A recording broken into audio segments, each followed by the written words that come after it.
दूसरा, अनेक राजनीतिक दल पता नहीं किन राजनीतिक प्रेरणाओं से संघ के ऊपर विभिन्न प्रकार के अनर्गल आरोप लगाते हैं। संघ एक प्रकार से राष्ट्रभक्ति संस्कारों का काम करते हैं।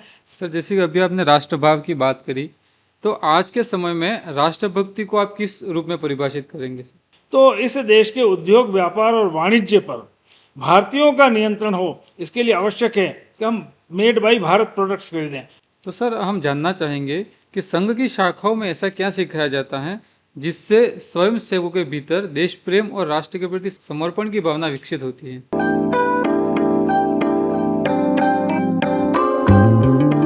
आज हमारे साथ एक ऐसे व्यक्तित्व उपस्थित हैं जिन्होंने शिक्षा, इतिहास संरक्षण, स्वदेशी विचार और सामाजिक जीवन के अनेक क्षेत्रों में अपना अमूल्य योगदान दिया है। इनकी पहचान केवल एक शिक्षाविद या संगठनकर्ता के रूप में नहीं, बल्कि ऐसे चिंतक के रूप में भी है जो इतिहास को वर्तमान से जोड़कर भविष्य का मार्ग प्रशस्त करने का कार्य भी करते हैं। आज की इस विशेष बातचीत में हम जानेंगे इनके जीवन के महत्वपूर्ण अनुभव, राष्ट्रीय स्वयंसेवक संघ की कार्य पद्धति, वर्तमान शिक्षा व्यवस्था की चुनौतियां, वैश्विक व्यापार में भारत की भूमिका और एक सफल तथा सार्थक जीवन के सूत्र। तो चलिए आज का यह महत्वपूर्ण पॉडकास्ट शुरू करते हैं।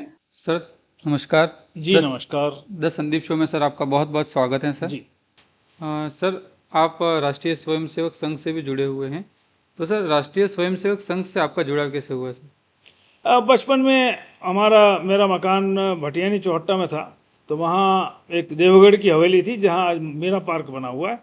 तो वहाँ पर शाखा लगती थी, तो शाम के समय विद्यालय से आके वहाँ खेलने चले जाते थे। तो वहाँ धीरे धीरे शाखा पर जाना शुरू हो गया, और उसके बाद वहाँ राष्ट्रभक्ति के संस्कार मिलते थे, जो वहाँ विभिन्न प्रकार के शारीरिक कार्यक्रमों में भी एक रोचकता रहती थी, इसलिए धीरे धीरे संघ के साथ जुड़ गए।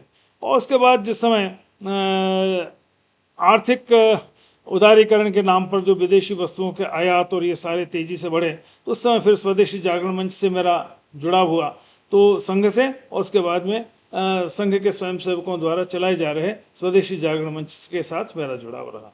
तो सर, हम जानना चाहेंगे कि संघ की शाखाओं में ऐसा क्या सिखाया जाता है जिससे स्वयं सेवकों के भीतर देश प्रेम और राष्ट्र के प्रति समर्पण की भावना विकसित होती है?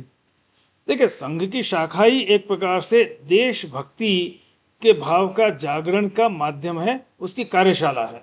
और वहाँ पर जो हम कह सकते हैं बोध कथाएं, जो राष्ट्र प्रेम की बोध कथाएं, जो बौद्धिक, जो उस प्रकार के गीत, इन सब से व्यक्ति में एक प्रकार से राष्ट्रीयता का और राष्ट्रभक्ति के संस्कार मस्तिष्क में दृढ़मूल हो जाते हैं, और इसलिए वह एक प्रकार से उन्हीं जीवन मूल्यों से प्रेरित होकर और स्वयंसेवक सदैव देश और देश के प्रति अपने कर्तव्य को प्राथमिकता देता है, और संघ की शाखाओं के माध्यम से कर्तव्य बोध कराने की प्रयत्न किया जाता है।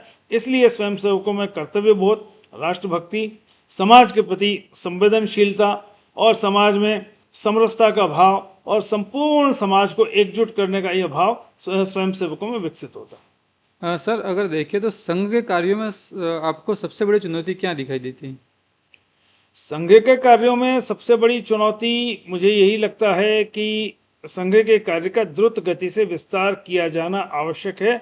जहाँ तक अभी संघ की शाखाएं नहीं पहुँची है, आज 1 लाख के करीब शाखाएं होने को हैं, तो मुझे लगता है कि जहाँ संघ की शाखाएं नहीं हैं वहाँ पहुँचाई जाए।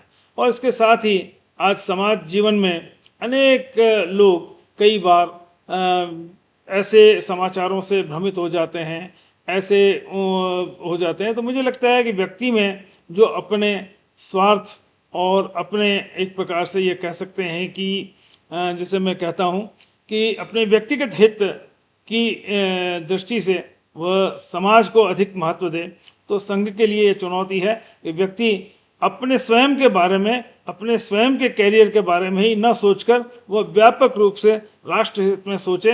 तो यह भाव आज एक प्रकार से हमारे देश के अधिकांश लोगों में है। इस भाव को ठीक से प्रकटीकरण और इस भाव को वे अपने जीवन में बनाए रखें, यह आवश्यक है।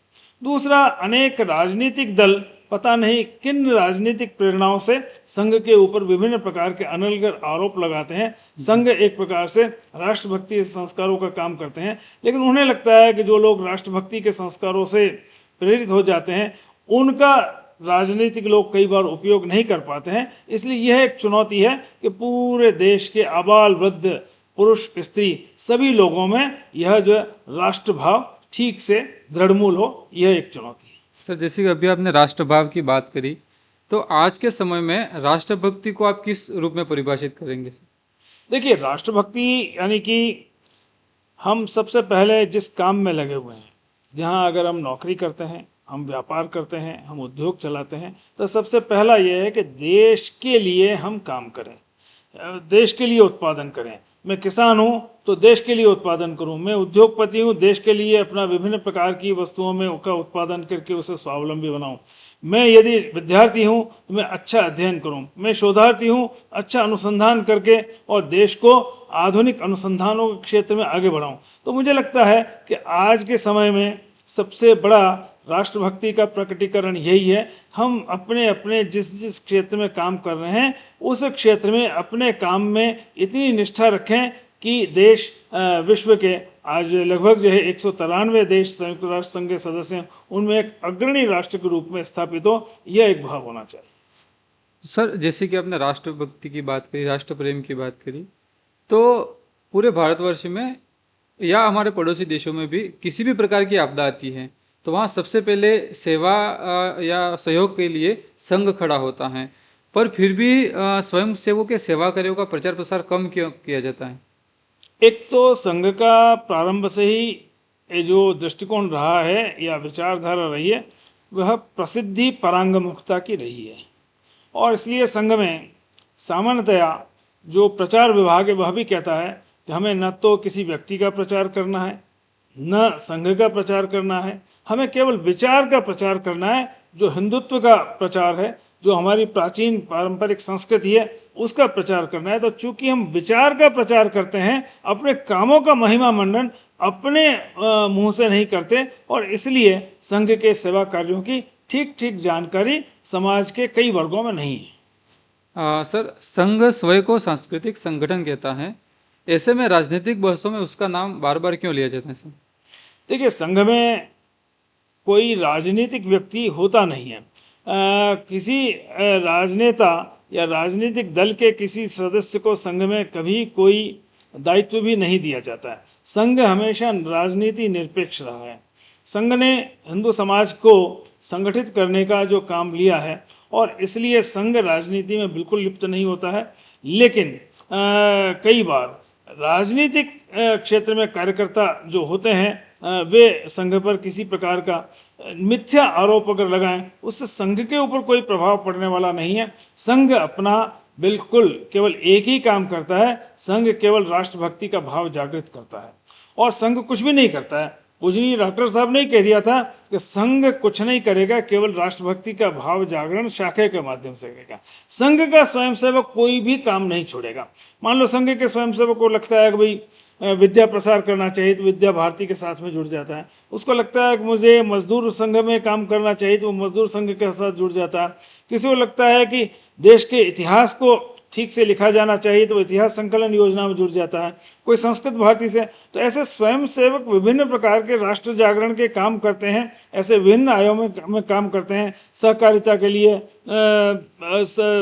उद्योग के लिए, व्यापार के लिए, लघु उद्योग भारती, ऐसे विभिन्न प्रकार के काम जो संघ के स्वयंसेवक करते हैं। तो कुछ स्वयंसेवक राजनीतिक क्षेत्र में भी काम करते हैं, लेकिन संघ में कहीं कोई राजनीतिक विचार या संघ में कोई राजनीतिक गतिविधि नहीं होती है। न तो संघ का कोई दायित्ववान कार्यकर्ता चुनाव लड़ता है, न संघ में किसी राजनीतिक दल के सदस्य को कोई दायित्व दिया जाता है। इसलिए संघ हमेशा राजनीति निरपेक्ष रह के और एक सामाजिक संगठन के रूप में ही काम करता है। तो सर, वर्तमान राजनीतिक माहौल में संघ की भूमिका को आप किस रूप में देखते हैं? देखिए, राजनीतिक माहौल तो हमेशा बदलते रहे हैं, और संघ तो जिस समय देश स्वाधीन नहीं था, जब 1925 में स्थापना की थी, तो उस समय भी एक ही दृष्टि थी कि हमारे देश में विभिन्न प्रकार के अरबों ने, तुर्कों ने, घुरीद लोगों ने, मामलुक, मुगल, अंग्रेज, विभिन्न फ्रांसीसी, पुर्तगाली, सभी लोगों ने आक्रमण किए।